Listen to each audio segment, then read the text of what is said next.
బంగారం కొనుగోలుకు సంబంధించి ప్రధాని చేసిన సూచనపై మహిళలు పెదవిరుస్తున్నారు. వేగంగా పెరుగుతున్న ధరలు తమ వ్యాపారాన్ని దెబ్బతీశాయని జ్యువెలరీ షాప్ యాజమాన్యాలు అంటున్నాయి. బంగారాన్ని కేవలం ఆభరణాలుగా చూడొద్దని, మధ్యతరగతి కుటుంబాలను అనేక రకాలుగా ఆదుకునే అతి ముఖ్యమైన ఆస్తి అంటున్నారు మహిళలు.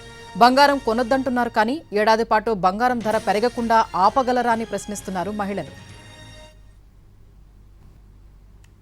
చేయొద్దంటూ భారత ప్రధాని హైదరాబాద్ కేంద్రంగా ఒక అప్పీల్ చేశారు. ఈ నేపథ్యంలోనే బంగారం ప్రధాని చేసిన వ్యాఖ్యలకు సంబంధించి మనతో మాట్లాడేందుకు మహిళలు ఉన్నారు. వారితో మాట్లాడే ప్రయత్నం చేద్దాం. మహిళలకు బంగారానికి ఒక విడదీయరాని బంధం ఉంటుంది. ఎట్లా చూస్తారు? ఒక ఏడాది వరకు మహిళలు మీరు ఆగే అవకాశం ఉంటుందా? ఎట్లా అంటే బంగారం అంటే మహిళలు కంపల్సరిగా కొంటుంటారు. కొన్ని ఇప్పుడు ఏడాది వరకు ఆగమంటే కొంతమంది పెళ్ళిళ్ళు ఉంటాయి, ఫంక్షన్లు ఉంటాయి, వాళ్ళు కొనడం తప్పదు. కాకపోతే బంగారాన్ని బంగారం రేటు తగ్గించకుండా బంగారం కొనొద్దని చెప్పడం మాత్రం చాలా బాధాకరం. నిజంగానే మహిళలకి బంగారానికి ఒక విడదీయరాని బంధం ఉంటుంది. భారతీయ సంస్కృతిలో కూడా ఒక బంగారం ఒక భాగం. ఎలా చూస్తారు? మనకేంటంటే ప్రతి ఒక్క మధ్యతరగతి పేదవాళ్ళకి ఏంటంటే బంగారం అనేది ప్రతి ఒక్క ఫంక్షన్, ఏదైనా చిన్న ఫంక్షన్ అని అంటే ఇప్పుడు వాళ్ళు మనకు అది పెట్టారు, మనం వాళ్ళకి రిటర్న్ చేయాలి.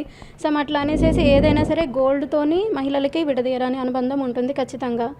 మనం ఏ అకేషన్ అయినా కొంటాము. ఇప్పుడు చిన్న పెళ్ళి ఉంది అనుకోండి, పెళ్ళిలో ఖచ్చితంగా వాళ్ళు ఎంత పెడుతున్నారు ఏంటిది అని అడుగుతారు. ఇప్పుడు అదే ఒక కారు 4 లక్షలు పెట్టి కొనుక్కున్నారు అనుకోండి, అదే కారు అమ్మితే 2 లక్షలు లక్షే వస్తుంది. అదే ఇప్పుడు ఆ 4 లక్షలు పెట్టేసేసి బంగారం కొనుక్కుంటే అది ఇప్పుడే 10 లక్షలు వస్తుంది. మనం ఒక్కసారి అయితే ఇల్లు కొనలేము కదా, 10 లక్షలు 20 లక్షలు పెట్టి కొనలేము. అదే ఇప్పుడు 10,000 20,000 కొంచెం బంగారం కొనుక్కుంటే అదే బంగారం అమ్మి ఎంతోమంది బాగుపడుతున్న వాళ్ళు ఉన్నారు, బిజినెస్లు పెట్టుకుంటున్న వాళ్ళు ఉన్నారు.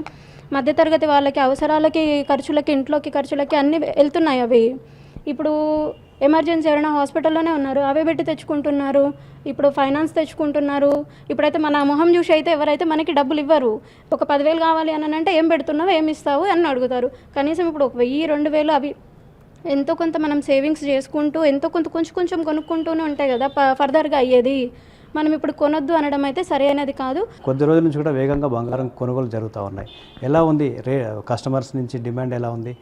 తాజా వ్యాఖ్యలు ఎలా? గోల్డ్ రేటు 50,000 ఉన్నప్పుడు మంచిగా బిజినెస్ మంచిగా నడిచిందండి. ఇప్పుడు ఏంటంటే 50 నుంచి ఒకేసారి ₹1,00,000 అయింది. ₹1,00,000 అయినప్పుడు మామూలు జనరల్ నడిచింది. ఇప్పుడు 1,50,000 అయ్యేసరికి గిరాకీ చాలా తగ్గిపోయిందండి.